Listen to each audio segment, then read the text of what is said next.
Hello, everyone, and welcome again to another Teacher Joseph podcast. Today's phrase is to kick the habits, and that's when you stop doing something which you think may be bad for you. It's not necessarily a bad thing in your life, but maybe just bad because of your circumstances.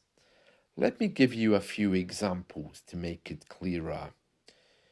John decided that he drinks too much. So he's decided he's going to kick the habit. Sarah wants to give up smoking, but she's worried she won't be able to kick the habit without her friends supporting her. I spend too much money at the weekends. That's a habit I really need to kick. Peter goes to the gym every day, but he's going to kick the habit because it's costing him too much money. He can walk on the streets instead. So these are a few examples of kicking the habit. Now, a few days ago, I was telling you about a town in the north of the UK, which is very famous for entertainment, but also has a lot of social problems. That's Blackpool. And in the BBC News website today, there's a headline which says, "Trying to stay alive in a town of despair." And there's some really awful stories there about people who have had problems with addiction and how they are trying to kick the habits of using illegal substances. And there's many stories there. They really are quite grim. And this story is saying that Blackpool is now the drug death capital of England. And Scotland is the drug death capital of Europe as well.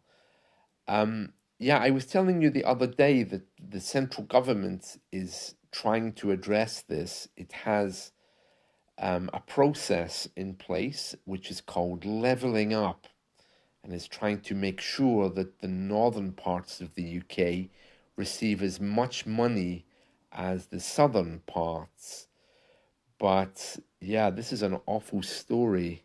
So, yeah, how people are trying to kick the habits and get their lives back into some kind of normal living. Horrible story, horrible story. Anyway, moving on to other things, Sunday will be St. Patrick's Day.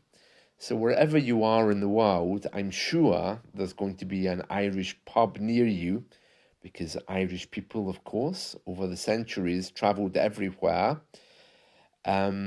So you can expect big celebrations, especially if you live in the English-speaking world.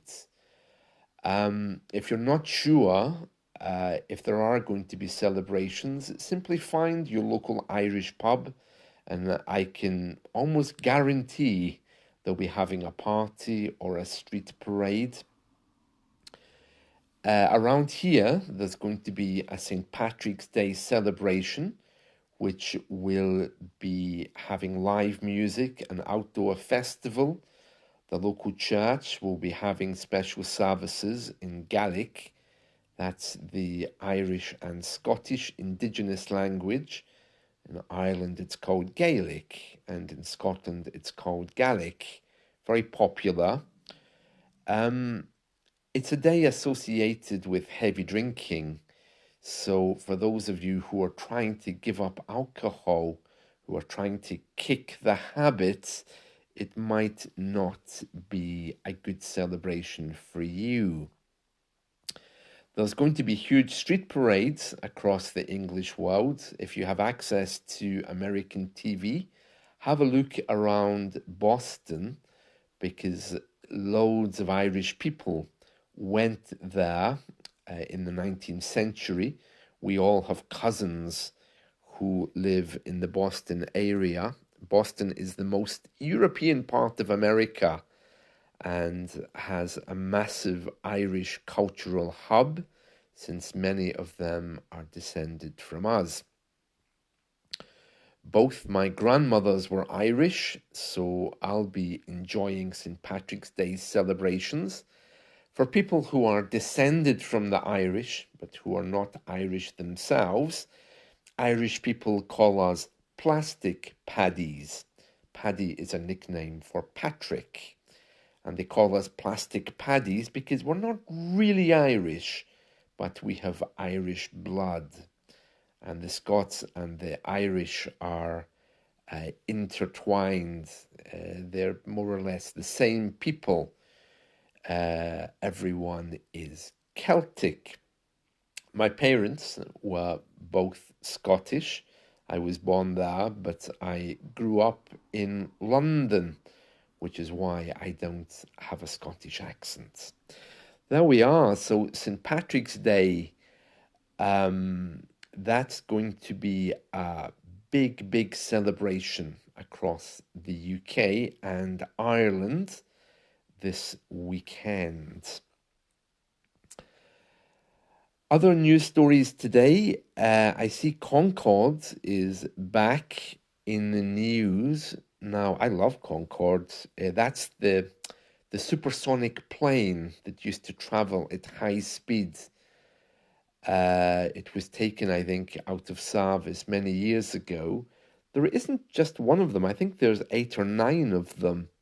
And there's been talk about bringing it back. But one of them sits outside Heathrow Airport. You can see it. It's on display there. And another one is in a museum in America. And it says here, Concorde completes its latest journey along the Hudson River. Now, this is a bit strange because it's not actually flying anywhere. It was taken from its museum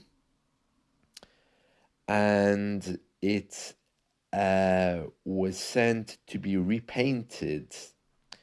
And there's a picture here of it sitting on a boat going past the Statue of Liberty, heading back to the museum. What an odd picture. I think I remember reading the other day that it actually was flying last year. Is this not the same one that flew away for some repairs, and this is them bringing it back? And it was the first time a Concorde had flown for, I think, 20 years or something like that. But anyway, this Concorde is floating down the Hudson River after months of repairs, and it's going back to the Intrepid Museum in Manhattan. It looks beautiful, I have to say. I haven't seen the Concorde for years. I do remember when it passed over London when I was a teenager. You would know it was the Concorde. It made a very different noise from other aeroplanes, and it was much louder. It's very interesting. And of course, it was an icon of the 80s, wasn't it? It holds the world record for the fastest transatlantic crossing by a passenger aircraft. It could go from London Heathrow to New York in 2 hours, 52 minutes and 59 seconds. I did a podcast about that, I think, a few months ago, so you can find that on my podcast feed. The Concorde was the only supersonic commercial jet to fly internationally, and it had a top speed of 1,354 miles per hour. Don't ask me what that is in kilometers. I have no idea. Um, yeah, very interesting, very interesting. And another news story that's going around today that you might be interested in is that apparently 20,000 people are off work every month in the UK because of mental health issues. The government has revealed 20,000 people every month are unable to work because of mental health problems, and that makes up 2/3 of the total number of people who aren't or cannot work, who aren't allowed to work or cannot work. Very interesting, isn't it? It doesn't say here how they plan to fix the issue, but I would imagine that they'll have some plan to get people going. Um, they're saying uh, our welfare reforms will cut this number and will begin giving people personalized supports so that people can try to work without any fear of losing any benefits. Yeah, because if you're sick here, the government give you cash. It's a really weird situation. You can also be working at the moment, be disabled, and receive money from the government, even though you have a high salary. I don't quite know how all this works, but yeah, they're saying 2/3 of people who get benefits from the government are classed as disabled because of mental health issues. That's quite worrying. Um, yeah, I don't know how they'll deal with that. So that's another story that's going around today.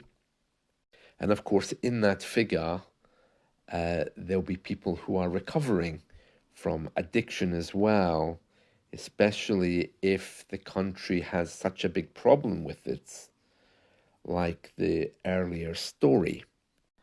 Another news story today is all about Meghan Markle. She's launched a new brand and has returned to Instagram. So it seems that she kicked the habit in 2020 of using Instagram, but she's back. And within a few hours, she got 200,000 followers. The story is actually about her brand, but it's not saying much about that. It's talking more about how she was able to get so many followers so quickly. Her new brand has been announced, and it includes cookbooks, tableware, linens, a range of jams and spreads and butters, table place card holders, and she is very clear saying that they're not of precious metal, so they're not gold or silver. And there's a picture of her here looking really sultry, standing in a black evening gown.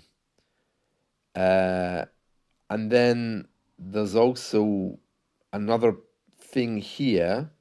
It's a second brand which has stationery, textiles, string bags, yoga gear, and a range of pet-related items. I don't think my cat would like a Meghan Markle collar. I can imagine his response. He probably would just sit there and say, "Meow." The launch also included an Instagram story, which bears some resemblance to a TV series, and it shows Meghan Markle arranging flowers in the kitchen. wearing this black ball gown. And there's also a sign up on a website somewhere. Um, yeah, I don't, I'm not sure what I think about that, to be honest with you. Um, she's also engaging in charitable work, which advocates for digital trust and safety.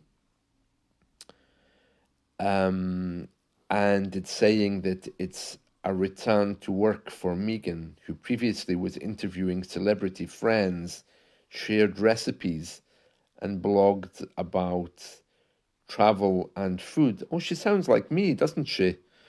And then it says that they expect it to be very successful.